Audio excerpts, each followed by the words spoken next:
Marvel Phase 4 can introduce the MCU's first aquatic Avenger. Subscribe my channel and press notification bell to all, if you are new here. Marvel has the perfect opportunity to introduce the MCU's first aquatic superhero with Stingray in Armor Wars. Stingray played an important role in the 1980s comic book event and feels like a good fit for the MCU version of the story. If included, Stingray would join a long list of Avengers who are making their big, and small, screen debuts during Phase 4. The Falcon and the Winter Soldier will give audiences U.S. Agent, who in the comics was a key member of the West Coast branch.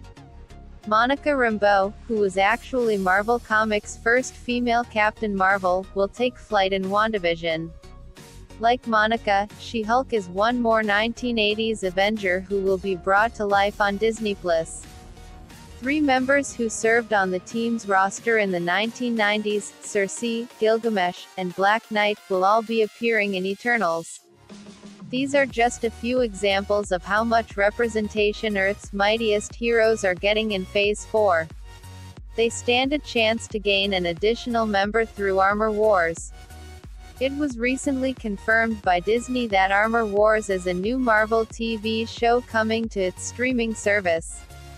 As a part of Marvel's Phase 4 slate, Armor Wars will be the first live-action project to center on Iron Man's best friend and closest ally, War Machine, Don Cheadle.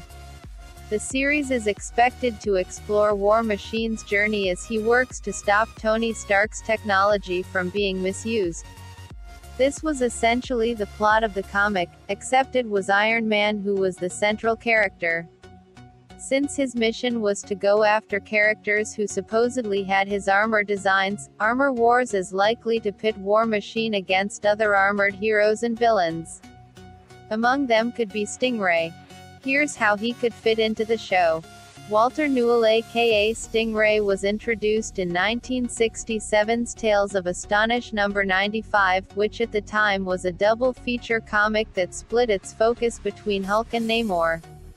When he first appeared, it was as a scientist sent by the government to work on an underwater project. While there, he encountered Namor and became a supporting character in his stories.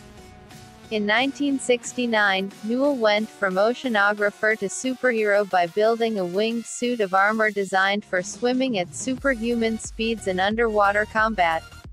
As Stingray, Newell was able to fight with Namor and villains like Tiger Shark.